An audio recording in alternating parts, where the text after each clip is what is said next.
Hello, everyone. Welcome to Real Reds Talk, your authentic football fan channel dedicated to Manchester United. This is your midweek news show. We don't have a game this week, which is absolutely mental. The first break we've had since December, I think it is. So it'll be nice for the players to take a couple of days off, hopefully revitalise a little bit, get some energy in them batteries, put themselves on charge, and they'll be at 100% on the weekend. The show doesn't stop for us, though. No rest for the week. We've got Adam live from Ireland and Shreyas live from Delhi. Lads, tell us what's the greatest thing to come out of your country? Oh, very random question. I'm gonna go music, in a sense. Okay. You so, too. like artist. How did I know you to say Bono? I knew you would have said that. I actually thought I meant it. He's going to say Bono. Whiskey. Yeah, Guinness whiskey. is a shot. Bono. Yeah. Guinness, whiskey, and Bono. Adam's life there in a nutshell. Shreyas, what's the greatest thing to come out of India, do you think?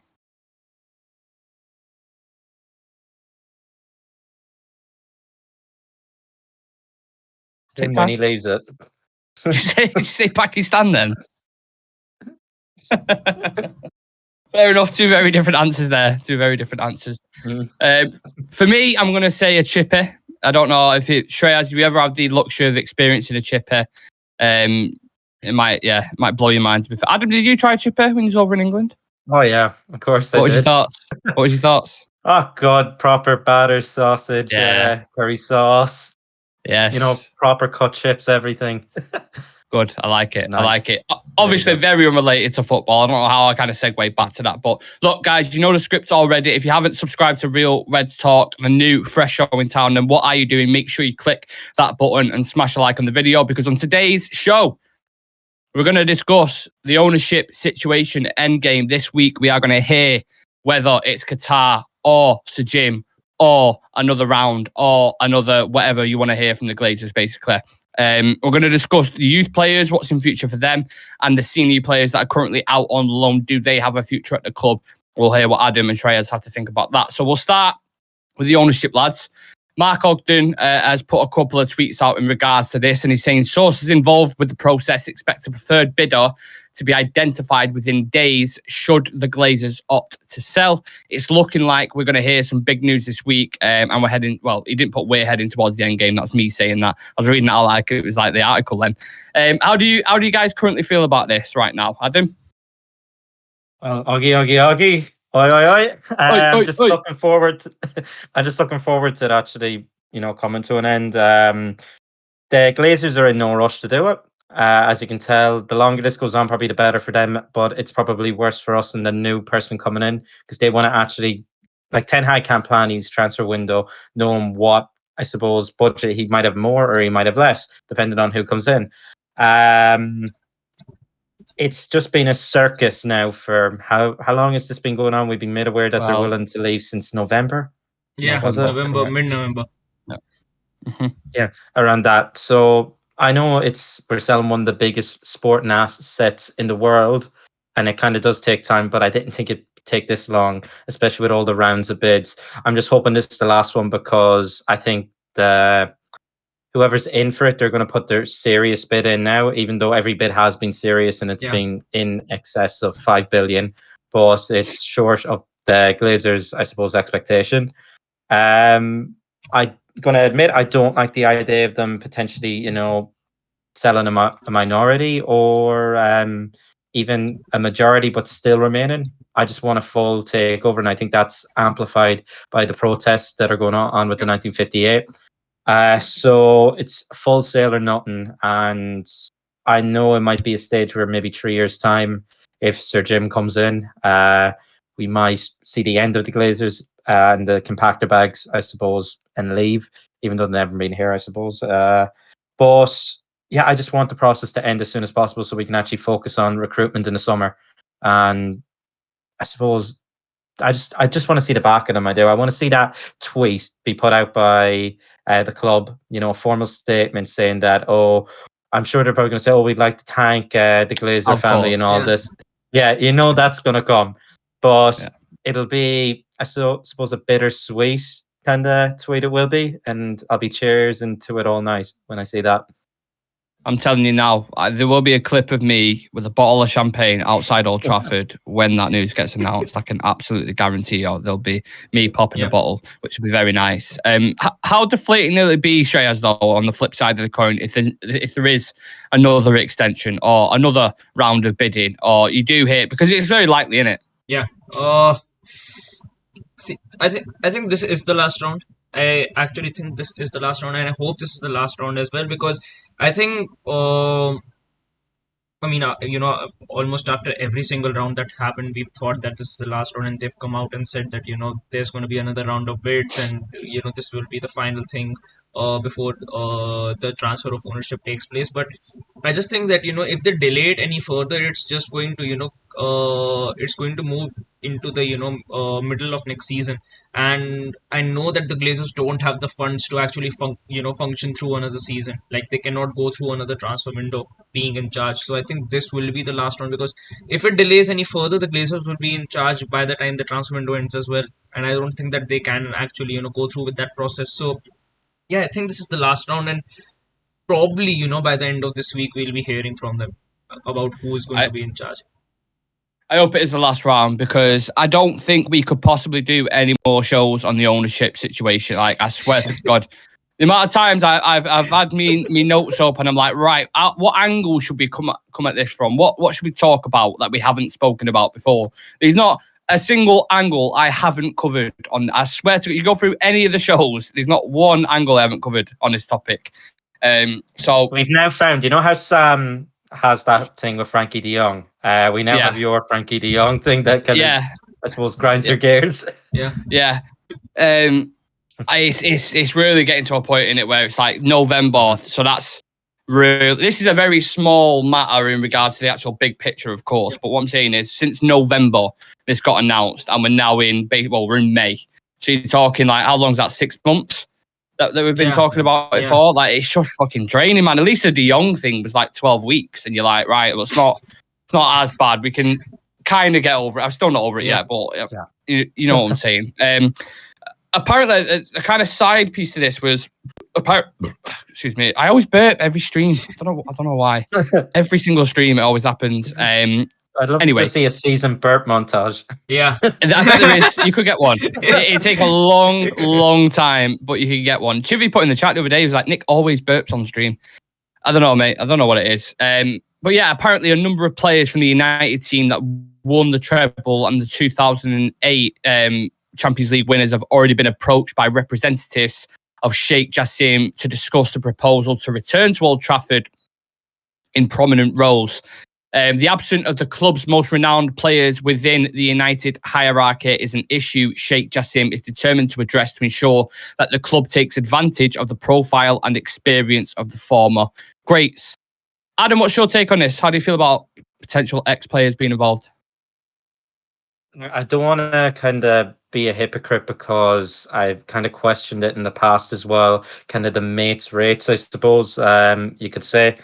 As long as it's kind of people with experience, like former players with experience kind of in this field. I'm probably sure David Beckham will be involved, and I know he's being involved kind of with Inter Miami, so he's a bit of experience in that sense. I don't want to be just bringing any player in who has, had no kind of background in it. Edwin van der Sar you could use. There's a lot of criticism going on with him right now in how he's dealing with Ajax. But he's worked under Ten Hag before, and when the two of them were working very close with each other, look what happened at Ajax. They played really, really well. They identified some really, really great talent, and he's being a pretty good. I think he's a C. Is it a CEO or a CEO? I think CEO. Who? Edwin van der Sar. Yeah, CEO. CEO. Yeah, I think. CEO, I think there was like a weird kind of confusion with Overmars when he was there and Edwin van der Sar, but one basically deals with the money side of things and one deals like with player recruitment and stuff, which I think Overmars dealt with the business side of things and van der Sar was the recruitment, or maybe it was the other way around, but one of them did whichever role basically. Yeah, I kind of like the idea of when it's the right kind of former player coming back, not when it's just anybody with no experience. I'd also kind of keep, as mad as this sounds, there are some people at the club behind the scenes who are good in terms of I suppose, the commercial side of things. We're one of the Mhm. most commercialized clubs in the world, and we generate a lot of income from that. So kind of keep those sort of people who know what they're doing, keep the people who know what they're doing, but there is a lot of jokers behind the scenes that need to go. And hopefully, maybe a former player might be the right fit, but they had to have the right experience. That's when it's a yes for me. Well, we've got quite a few people in the chat, so let us know your opinions on the ownership situation. Please do. We'd love to hear from you guys. Qatar to Jim, or if you think this is going to drag on for another month or so. We've got Brian Casey saying, evening, lads. Yes, brilliant idea. No matter who the owner is, this should be done. Saint saying, let's go. Shreyas is on mute, apparently, but I think we probably already addressed that. Yeah. Craig Mooney, Liverpool have been doing it for years. Goes down well with the fans, players, and background staff. Keeps passionate in the boardroom, as well as the understanding of how the players need to be treated. This is what I'm saying. I get the. I mean, I just put a clip out of with the Goldbridge thing. I don't know if any of you guys have seen it, but there is a certain narrative which I understand. Don't just bring anybody in because it just doesn't work. Just because they're an ex-player, like get Wes Brown in. Well, he's already working at the club, to be honest, but get him in because the financial he's, side of things, please. Yeah, like definitely not on the financial side of things. I'm sorry. No, so bad. but it's obviously tongue in cheek in it. My point was that I was making in that video was you've got Zidane, who's won 3 Champions League Shreyas with Real Madrid. Yeah. You've got Xavi, who's going to win the league with Barcelona this season. You've got Oliver Kahn, who's done a fantastic job as CEO of Bayern Munich. Edwin van der Sar has been doing it with Ajax. Yeah. So it's not every single player. It just has to be the right one, doesn't it? And do you think these ex-players like Neville and Rio and these kind of guys, do you think they've been made an outcast with the Glazers? I think they have. And I think it does make sense that you get a person who's qualified to do the job. You don't give a particular position to a person just because they play at the club. I don't think that's the right decision to do. I mean, last season we saw that Darren Fletcher was at the club and Ragnick didn't even know what his job actually was. So we don't want that sort of a situation. And I think definitely when you look like people at Edwin van der Sar, you see experience. They know how to operate a big club, and he's been up very very successful with Ajax. He's worked with the very closely with the manager, and he's been a very very influential player from Manchester United during his prime years, I would say. So I think from that point of view, if you look at the person and they do bring the experience, if they do bring us something that would actually add to the team and would help in the functioning of the club, then bring them in. If they're just going to be brought in on the basis of the fact that they played under United shirt for a certain amount of years, I don't think that's going to be the right direction to move forward, because now that it's going to be a fresh start, we need the right people to be in. And especially for Ten Hag as well, he needs to be working with people who have the same mindset as his. Yeah, exactly. That's what I mean. You need that cohesion, not just in the team, at board level as well. This is something that was heavily criticised when Ole Gunnar Solskjaer and his coaching team was there. But we've seen now with Carrick and McKenna, with Ipswich and Middlesbrough. As well. Like, they've been doing unbelievable there. So I don't know if it was just Ole specifically or if it was a case of both with the players that was there as well. But how would these guys contribute? Let's say, for example, I'll give you 3 ex-players, Rio, Neville, and Van Persie, let's say, for example. How would these guys contribute to the club? What would they bring, do you think? Well, I think from one, Van Persie out of the 3 has kind of done a bit of coaching experience. Yeah. Gary Neville doesn't have the best of track records in that sense. So I'd probably just weigh Van Persie over Neville a bit. Rio, as far as I know, hasn't done any coaching badges. You can nearly use them. Unbelievable! I should have known that was coming. I honestly should have. But Rio, I'd nearly use just as a motivator because the guy always seems pumped over everything. He's a good talker, isn't he? See him react to the Vinicius one. This is what he does. This is what he does. And there's a lot of kind of criticism for who's the guy, the assistant manager for Newcastle. Yeah, have you seen it on Twitter? Yeah, I can't remember the guy's name. I know exactly who you're on about. Is it Carl? I'm sure it begins with a K or something, doesn't it? Yeah, I think something like that. But he's nearly there just as a motivator in a sense. So maybe that could be a position, but it has to be the right people. And looking at it based on kind of track record and that, I'd probably argue Van Persie is probably the leading of them three, for example. But it's just about getting the right fit. It has to be the right fit the whole time. Who's the right fit for you, Shreyas? If you could hand pick a couple of them now who you think they could bring their expertise and they could help out with the club and elevate them up. Obviously, so, like you just said then, it's not just about bringing anyone in, it's someone who could fit in with Ten Hag's kind of regime and everything that's ongoing there. Because you've got someone like, he brought back Steve McLaren, didn't he? Who used to be at the club under Alex Ferguson. And obviously he's still doing a great job now. Benny McCarthy come in, done a fantastic job. Who could really contribute to this United team? Or what areas do we need to look at, do you think? I think you could bring back Ruud van Nistelrooy as well as a coach who could, work alongside with Ten Hag. I think they can form a good team. Would he leave PSV though? That's the thing. I think he's a manager at PSV. Yeah, definitely. But if I could bring someone in, metaphorically, speaking. So I would go for him because I think hypothetically speaking, he could, bring a lot Can of I just say one thing? Yeah. I bring Van Nistelrooy out of retirement to play up front for us at this point. Absolutely nobody up front. I'm telling you now, he would be better than Vegas. Yeah. 100%. Yeah. He would be better than Vegas. But sorry, this is me. And he could actually, what we've been missing out on this season a lot is, our clinicality in front of goal. I think we lack a lot of finishing edge now. Like when we started the season, it wasn't that much, but now that we're coming in, ever since after that Barcelona game, our finishing has just not been there. Like it's genuinely not been there, and we struggled a lot because of it. Because if we would have taken half the chances that we've created this season, we could have at least scored 15 to 20 goals more this season within the league itself, and probably top four would have been secured that way by now. Probably we could have been fighting for second position. But I think right now we need someone who not only works well with Ten Hag but is also is able to gel up with the players well as well. Like he needs to understand how a Manchester United player needs to perform on the pitch, and they also need to know the idea behind the club and what idea Ten Hag wants to bring with it as well. Well, correct me if I'm wrong, but is there anyone at the club right now who's won a Champions League, including the coaches? For all I can understand. I don't think so. Who? Steve McLaren, hasn't he? He was. Maybe McLaren, under Ferguson. Darren Fletcher. Yeah. Darren Fletcher, was he there in 2008? I think he was, wasn't he? I think he was 2008. Yeah. What is Darren Fletcher's job now? What is his position?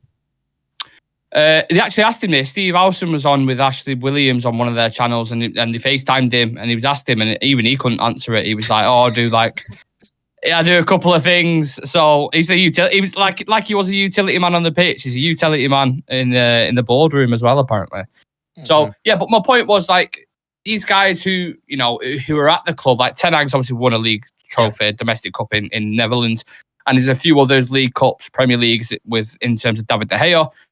But just having someone coming in who's won a treble and done it, and like a David Beckham or like Rio Ferdinand coming in and speaking, what would be wrong with that? How wrong could you really be? It's not as if like Gary Neville's going to put on his Valencia jacket and start saying to Eric Tag, "Listen, mate, I'm not sure about these tactics, but you need to start, you need to start playing that bloody offside trap or whatever it's called." I don't think it's going to be doing that. It's just literally a case of going into the dressing room, speaking to the lads, and then offering them pointers or tips. That's what I don't get why everybody's making a big deal of it, but look, everybody's entitled to their opinion. There's one other kind of thing as well.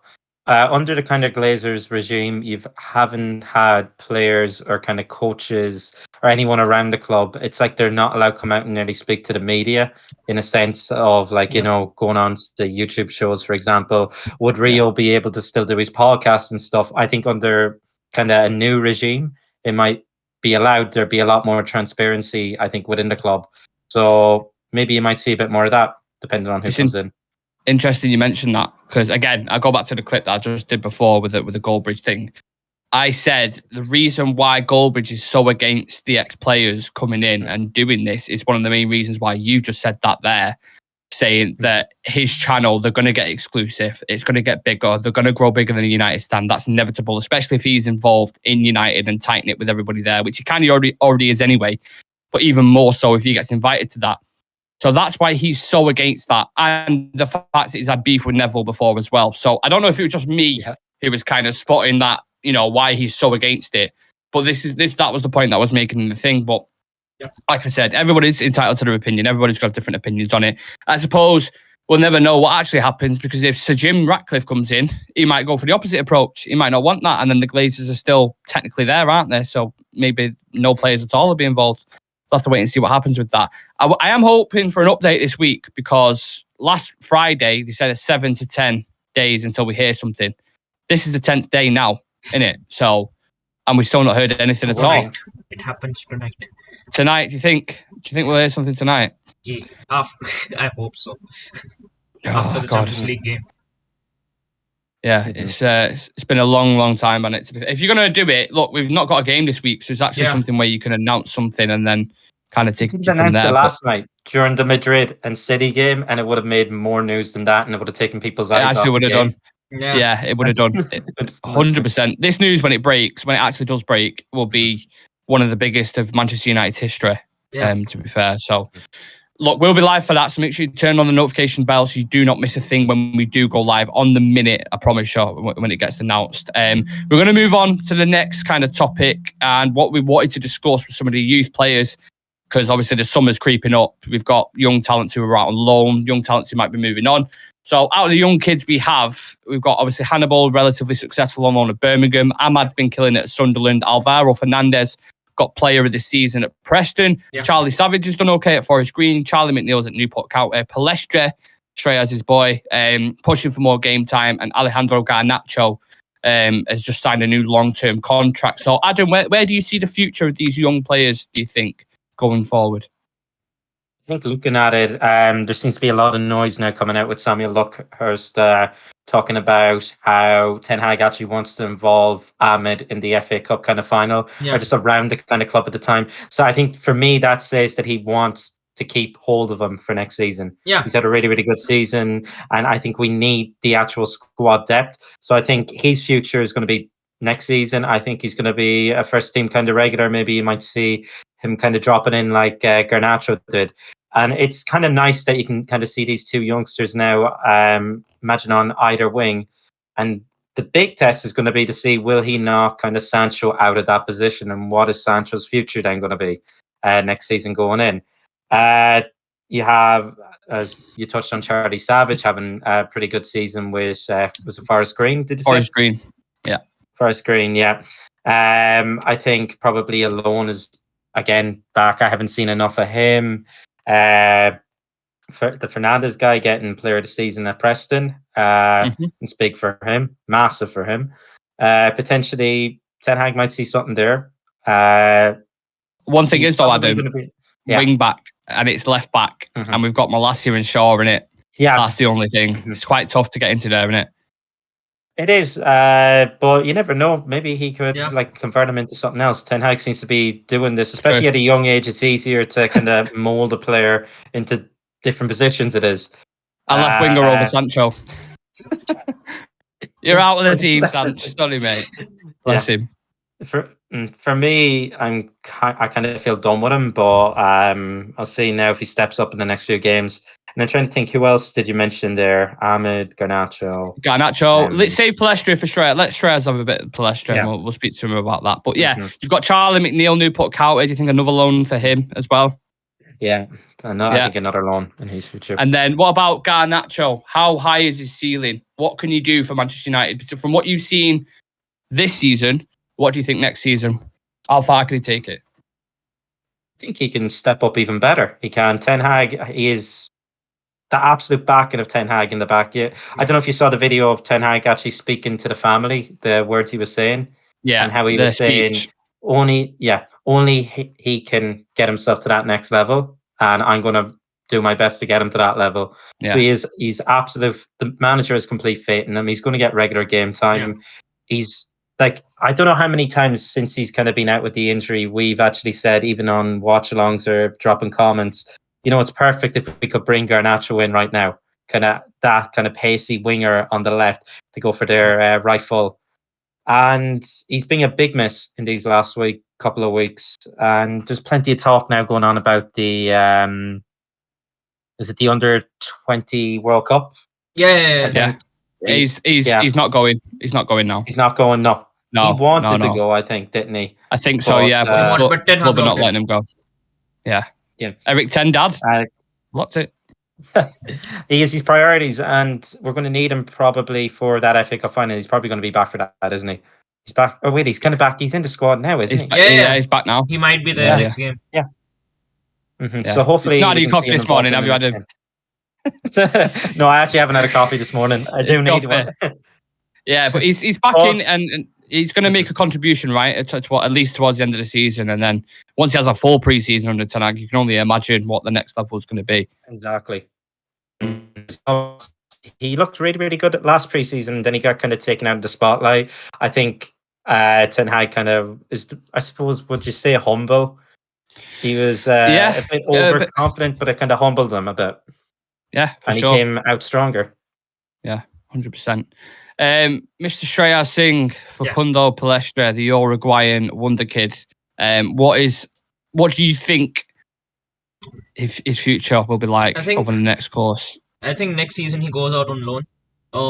Probably, I think before the season started, he was supposed to go on loan. I think either to Porto either to Benfica or to Leverkusen. That'd be a good loan. Yeah. But he got injured, so he couldn't really go. But I think next season he goes out on loan once again. I think to a Portuguese or a German club. And I think when it comes to young players, these two leagues are one of the best to actually develop in. I think these leagues are really, really good for young players, and I think it would be a perfect loan deal for him, because I think this season after Anthony, he's been one of our most influential players of that right hand side, and he's been better at Elanga, and Elanga has gotten more opportunities for in comparison to him of that right hand side, and he's been he's been giving more output of that right hand side than what Elanga has been giving us. So I think he goes out on loan next season. He comes back and he fights over that number 10 or right wing position, because for Uruguay he's featured as a 10 in certain games as well. So and once again, with these young players, you never really know where they actually end up playing in as their natural position. Like this, they might start off as a right winger or left winger. They change to a number 9 or sometimes to a 10. So I think it's going to be very interesting with him. But I think Ten Hag does see something in him. He has been given some minutes, and hopefully he gets more by the time the season ends. But I think next season, when he goes out on loan, a lot of people are going to be watching him, and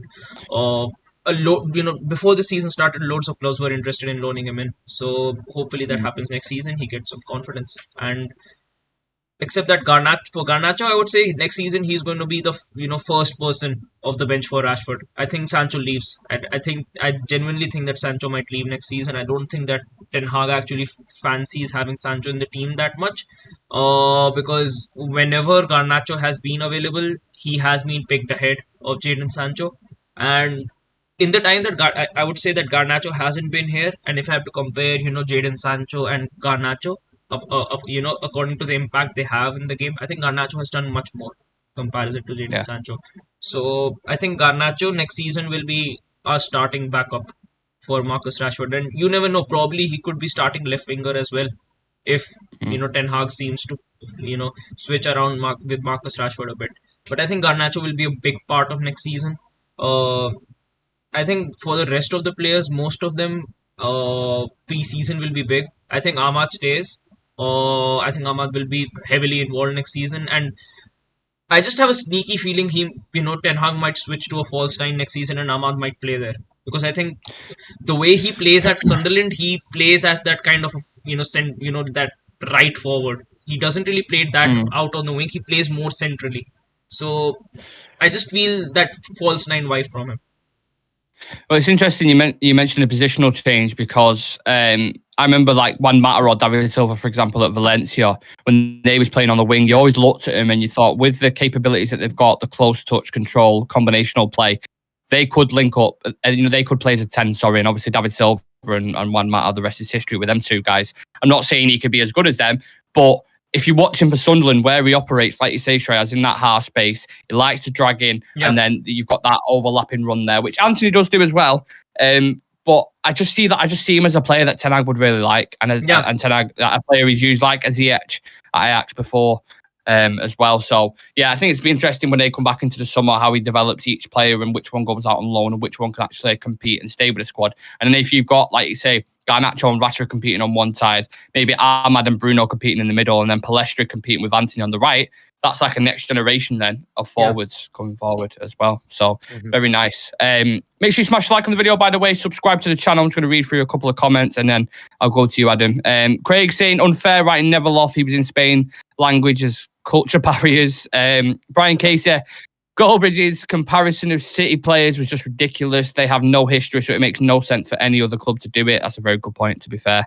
Brandon Williams plays right back. He's never got his chance. That's because he's dung and inhaling balloons. And then Brian Casey saying every player that's currently out on loan deserves pre-season at least to show Erik ten Hag that they have the right mentality and desire to be in the squad.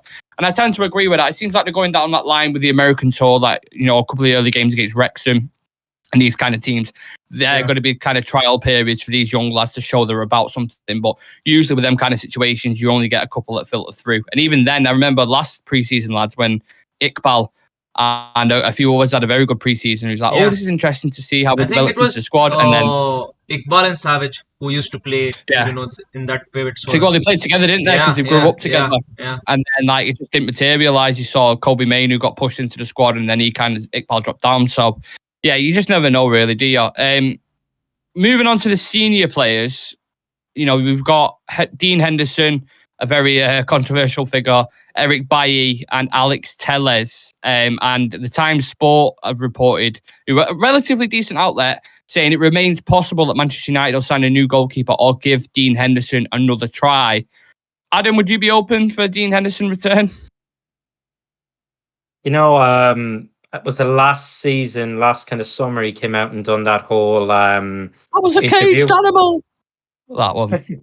Pretty much like that. And then there's a bit of arrogance with him too that I don't particularly like.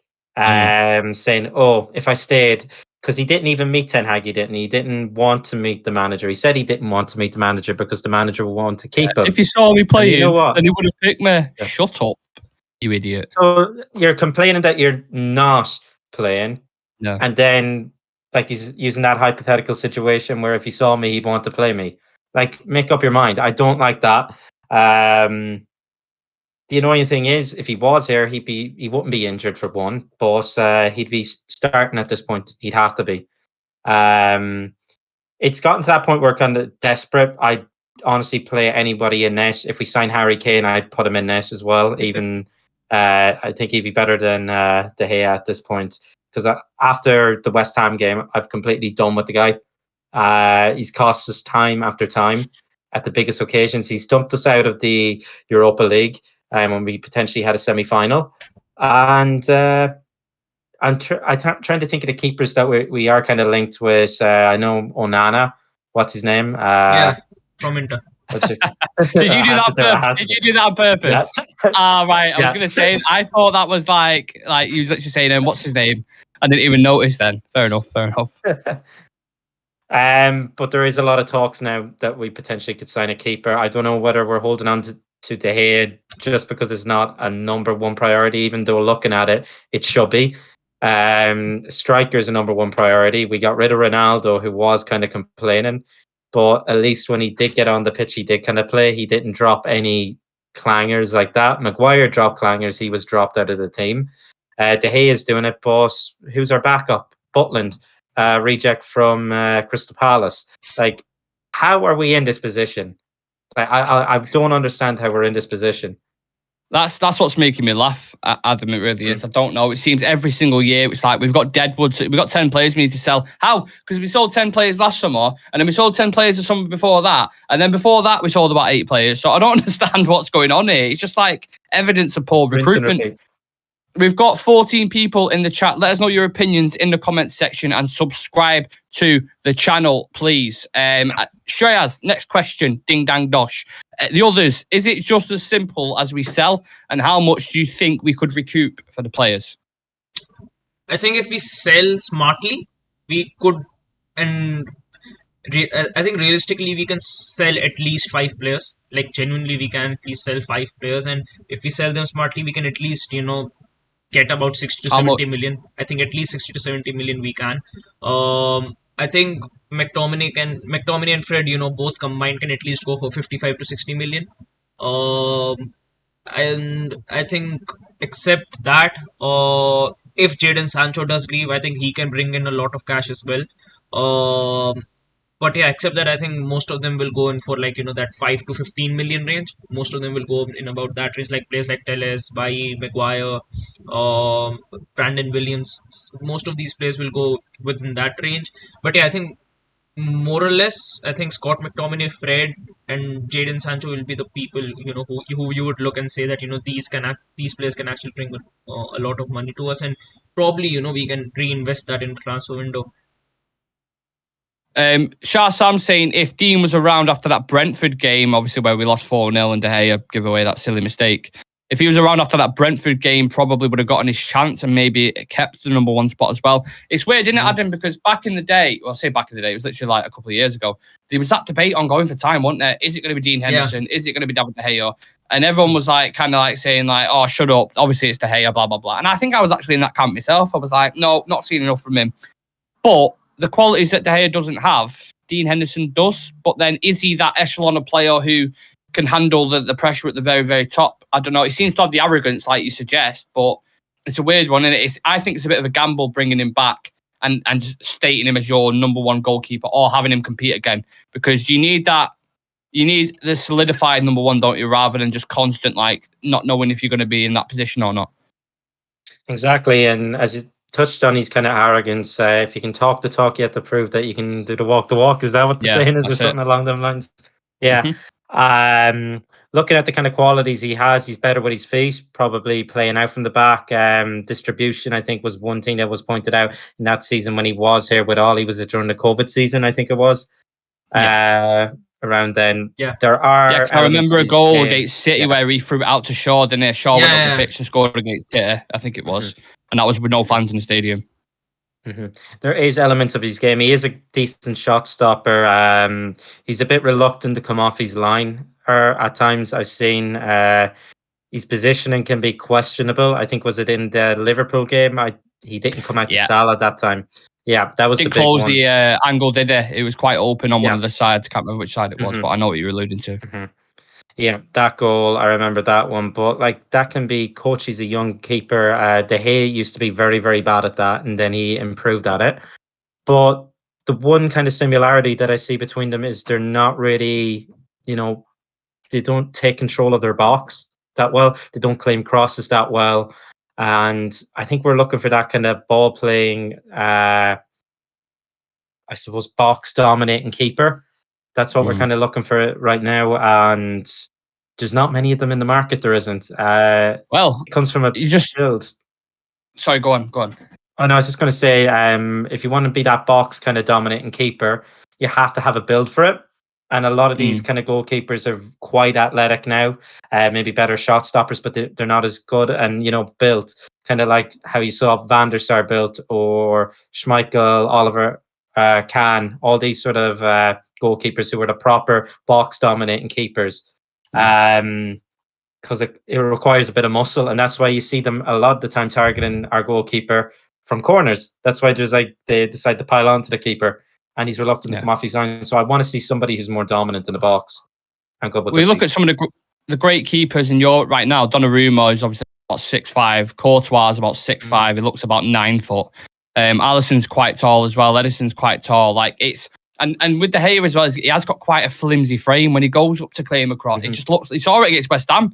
I know Antonio was like as steroids and bloody Weetabix for his breakfast, but like he got budged off that very, very easy, and I've seen it happen numerous times with David De Gea. It actually leads me on to my next question. If I did a members video last Monday stating 5 keepers I would potentially have a look at going into the summer to bring in either as competition for David De Gea or someone I'd bring in on a permanent.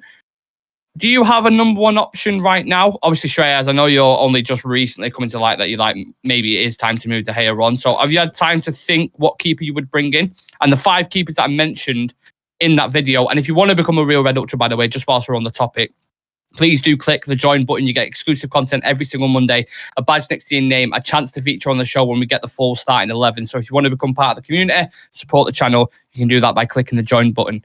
But yeah, lads, keepers, talk to me. Who do you identify right now? Because I had some niche outs in there. I said you've got Diogo Costa, you've got Manuel Neuer, you've got David Raya, you've got who else did I say? Roger Sanchez, I think, or Roberto Sanchez, whatever his name is, for Brighton. And then there's a few others as well. So who would you go for? Personally, there is right now one player who has actually caught my eye a lot, as a keeper, and that's Mike Maignan. Yeah, from AC Milan. Yeah, that's the one I missed out. Yeah, I knew you could say that then. I think he's top level keeper, one of the best, like genuinely one of the best. I think, if he's available, go for him. I think he can, he can genuinely cement. If he comes to United, he can actually save that spot for the next 5 to 6 years at least. I think he's really, really good. Even when you look at his distribution, even when you look, the way he is able to command the box, the way he is able to play out from the back, he's a very, very flawless player in that AC Milan system. And I think overall, the kind of keeper that Ten Hag wants to work with, I think he fits into that category really, really well. If not him, then go for a player who's already he has worked with, Onana from Inter. But yeah, these are the 2 people who've genuinely caught my eye right now. I think Diego Costa is a very, very decent keeper for Porto, but ever since the World Cup, I just can't erase that image from my mind of that Ghana game for him. So that's just a worrying factor for me that when it comes to the big games and the big lights, can he do that job for us? Very expensive, as well. In a 70 million release clause, you're like, fucking hell, that's like half your budget gone. If not more, come for that money. That's what I'm saying. That's what I mean. And he's going to be he's going to take over the Reece as France's main keeper. So the experience he'll gain from that as well, but it's only going to be a positive. Adam, who are you leaning towards when it comes to the goalkeeping situation? Let's say, budget-wise, if we're having to go off a budget, who would be the best option? And then for you personally, who would be the best option? As mad as it sounds, I kind of look at some of the relegation keepers. You saw Arsenal do it with Ramsdale, and look, he's been really, really good this season for them. So, like, don't always write these keepers off who, might be in the kind of lower teams, or maybe somebody's put a lot past them. I think Liverpool ended up signing Alisson after they put 7 goals by him in Champions League, was a semi-final. So, like, never write these sort of players off. I do like, as Shreyas pointed out, the fella from AC Milan.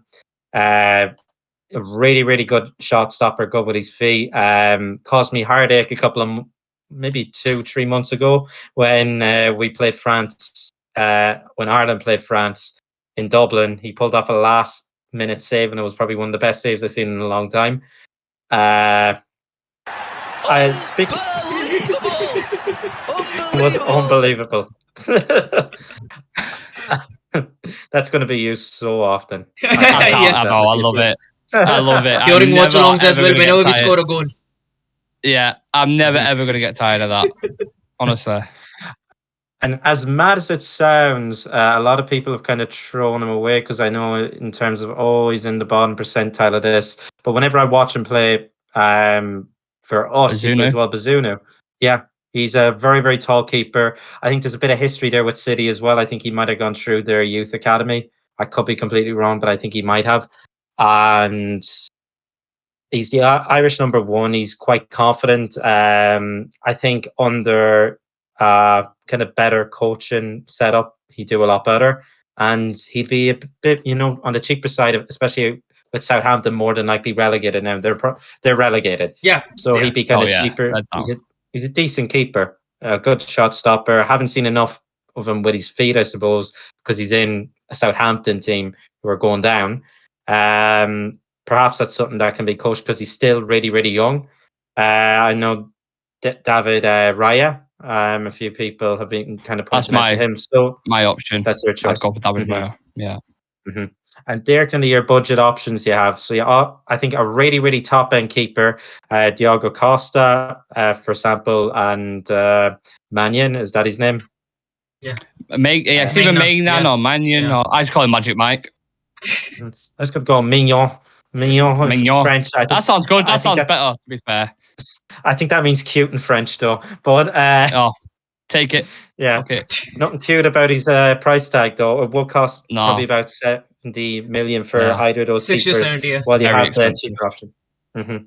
Well, the cheaper options, you could potentially bring them in as a number 2 and, rotate it with David De Gea. And I think they could potentially be first choice then, leading to that. So look for a kind of young number 2, and then you could probably bring in somebody next season more established.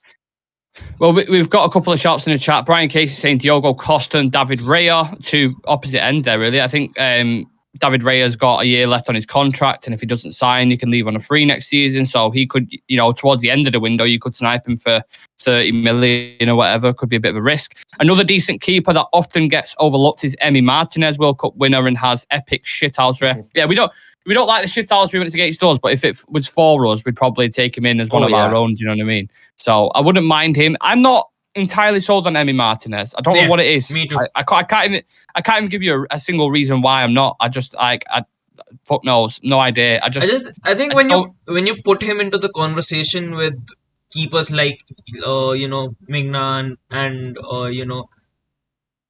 I think he's just a tier below them. Just a little. Yeah, exactly. Yeah, I'd agree with that. Craig saying, I really like the Leeds keeper, only getting shit now because people don't want to blame 4 defenders when it's easy to blame a keeper. Shah Sam saying we should go for Sarr from Wolves. Sam saying he likes Sarr. Yeah, there's a lot of options out there, isn't there? I suppose. I always thought Manuel Neuer isn't a stupid what should we call it? Option. It's not a stupid option, and people might say, not sure, don't know. He's still one of the best keepers in the Bundesliga right now, 100%. He's got that sweeping keeping style that Erik Ten Hag would absolutely love. If you're looking for a bit of a stopgap for the next couple of years, if you haven't got the budget financially to go buy a massive keeper like a Maignan or someone like that, he could fill in. He could add to your spine the quality, the experience that man has, honestly, with Lisandro and in the past. Yeah. Well, yeah, we signed Van der Sar when he was 34.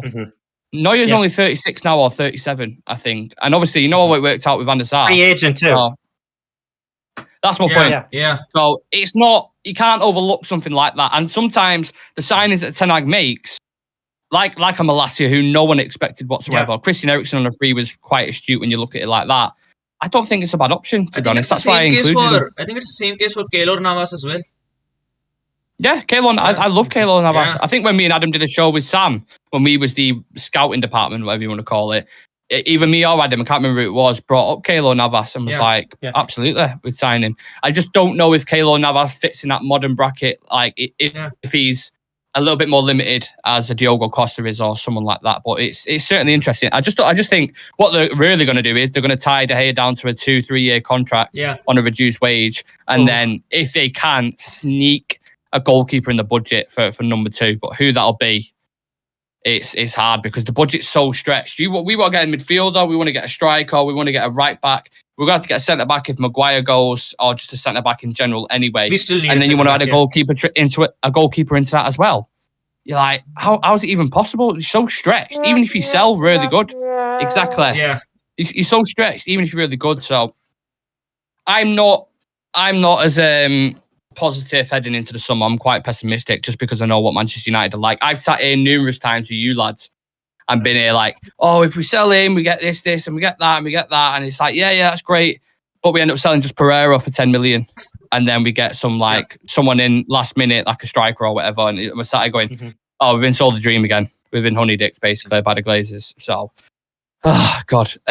We've got Brian saying Neuer would be mental. How much wages would he look for, though? That's an interesting one. And then how long the contract as well. Because if Neuer's saying 5 years, he'd be 42 in 5 years. He'd be like, I'm not sure, Manuel. Sorry, mate. But if you could do a 3-year contract and you could do it, I don't know. He'd still be on less than De Gea regardless. De Gea's on 375k a week. Yeah. So even if you offered him half of that, Do you know what I'm saying? It's viable, in my opinion. Andy Pundit's in the chat saying, evening, lads. Big up to Andy Pundit. Is a real red ultra. We've got 3 spots left on the starting 11. If you want to become a part of that, click the join button next to the notification bell. The last topic we're going to discuss, lads, is the final tonight. Semi-final tonight. Yeah. We mentioned Maignan here. Of course, his team are in action against Inter Milan. How do you lads see it going? What do you think? AC Milan win it. Oh. Adam, you had a take before we went live, didn't you? What was my take again? He'll come back to you. I think you put it out on social media, didn't you? Oh yeah. That reminds me. I'm feeling. You know what that sounded like? Yeah. Yeah. Do you know what it sounded like, Adam? Go on. Torres to give Chelsea a place in the Champions League. Sorry, go on. Oh. As far as I know, and I'm confident in saying this, I think Milan are going to make the final. I just feel it. The team that plays in the San Siro, I think they're going to make it to the final. I think that's spot on. Yeah. If anyone's betting out there right now, put all your money on Milan to win today. All of it. Yeah. Because it is 100% happening. Yeah, in the San Siro. And then the reverse fixture in the San Siro. It's Milan is winning for sure in the final. Yeah. What happens in the final? I don't think they will, but the same is tonight. And you can also put money on the fact that Milan is going to lose. Milan's going to lose as well. Yeah. Yeah. Or Milan could draw. Yeah. So you could literally just put your money on any of it, and you're bound to win. Really. Yeah. Andy Pundit saying AC Milan for sure. I feel like I should be more interested in that game than I am. I don't know, because I wrote when I did my predictions on our YouTube channel, which I'm still getting absolute pelters for now, by the way. I predicted Napoli to get to the final and win and beat Real Madrid. My other ones came to like City beat Bayern, Madrid beat Chelsea, and then I had Benfica beating Inter because I was looking at Inter Milan's league record and they'd lost like the last 6 out of 10 games. He was in a horrendous form, so I thought, right, well, Thingy's going to win, obviously. Like Benfica have been relatively good. They go out, and then the same thing with AC Milan. I thought Napoli got smashed off in 4-0 in the league, but Napoli cleared Serie A by like 20, 30 points. So I just assumed, I was like, I think Napoli will do it 100%, and it surprised me. I think sometimes it just happens, especially in the Champions League, and I think it's tournament football. Yeah, and I think with AC Milan, the thing is, when it comes to Champions League, their legacy too. Like genuinely, if you look at Champions League and AC Milan, their legacy in the Champions League, I think they do go in to the finals, and I think I saw that video and I sent it over to you as well. That 30 years ago when Napoli won the league in Italy, AC Milan won the Champions League that season. When they played the final of the Champions League, and Inter were involved in the semi-final against them in that year as well. So a lot of similarities to that season. Probably, I still think that Madrid make the final, and I think it will be AC Milan versus Madrid in the final. And who knows, maybe Milan win it after so long, because I think the fact that this is going to be the last time they might be able to bring a trophy back to San Siro is going to give them that extra boost. I thought that game yesterday was fascinating when it had De Bruyne and Vinicius. Fuck me. Like hands down, like different level on the pitch. Haaland got kept quiet, he did, and his father was giving it the all in the stands. For whatever reason, I don't get it. Just kicking off for no reason. Yeah.